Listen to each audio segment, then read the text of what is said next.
हरिओम। कामिका एकादशी महात्म्य। युधिष्ठिर ने पूछा, हे गोविंद, हे वासुदेव, आपको मेरा नमस्कार है। श्रावण गुजरात महाराष्ट्र के अनुसार आषाढ़ के कृष्ण पक्ष में कौन सी एकादशी होती है? कृपया उसका वर्णन कीजिए। भगवान श्री कृष्ण बोले, राजन सुनो, मैं तुम्हें एक पाप नाशक उपाख्यान सुनाता हूँ, जिसे पूर्व काल में ब्रह्मा जी ने नारद जी के पूछने पर कहा था।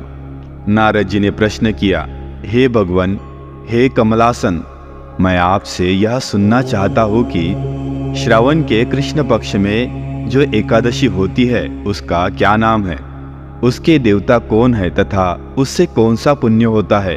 प्रभो, यह सब बताइए। ब्रह्मा जी ने कहा, नारद सुनो, मैं संपूर्ण लोकों के हित की इच्छा से तुम्हारे प्रश्न का उत्तर दे रहा हूँ। श्रावण मास में जो कृष्ण पक्ष की एकादशी होती है उसका नाम कामिका है। उसके स्मरण मात्र से वाजपेय यज्ञ का फल मिलता है। उस दिन श्रीधर, हरि, विष्णु, माधव और मधुसूदन आदि नामों से भगवान का पूजन करना चाहिए।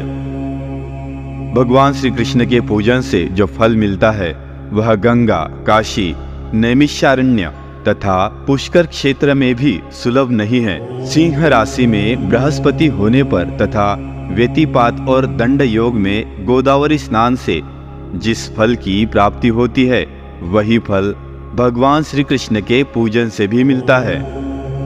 जो समुद्र और वन सहित समूची पृथ्वी का दान करता है तथा जो कामिका एकादशी का व्रत करता है, वे दोनों समान फल के भागी माने गए हैं।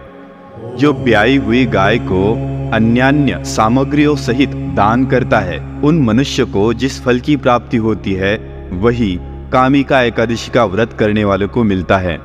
जो नरश्रेष्ठ श्रावण मास में भगवान श्रीधर का पूजन करता है, उसके द्वारा गंधर्वों और नागों सहित संपूर्ण देवताओं की पूजा हो जाती है।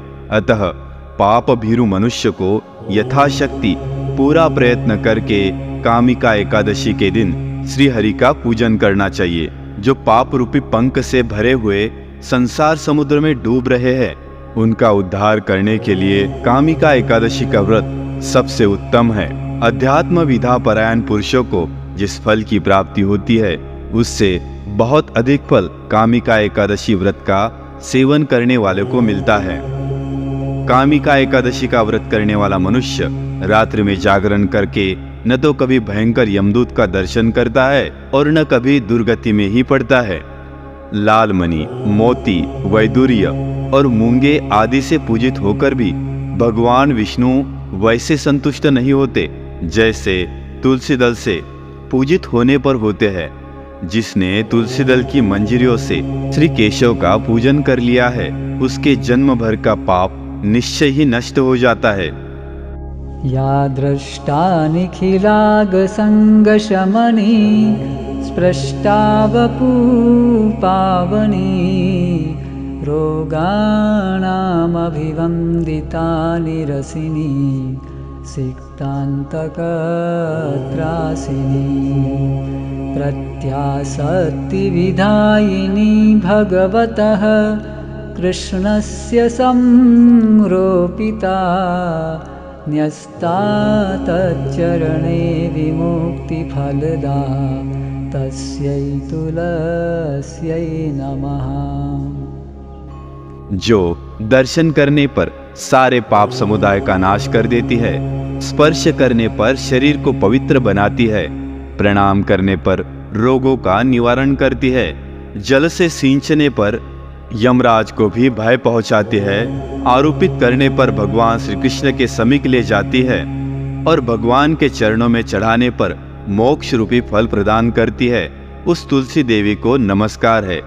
जो मनुष्य एकादशी को दिन रात दीपदान करता है, उसके पुण्य की संख्या चित्रगुप्त भी नहीं जानते।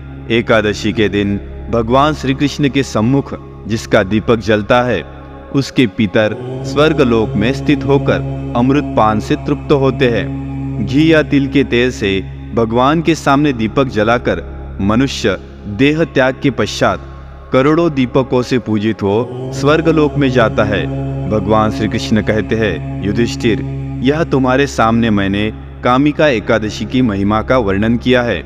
कामिका सब पातकों को हरने वाली है, अतः मानवों को इसका व्रत अवश्य करना चाहिए। यह स्वर्गलोक तथा महान पुण्य फल प्रदान करने वाली है। जो मनुष्य श्रद्धा के साथ इसका महात्म्य श्रवण करता है, वह सब पापों से मुक्त हो विष्णु लोक में जाता है। हरि ओम।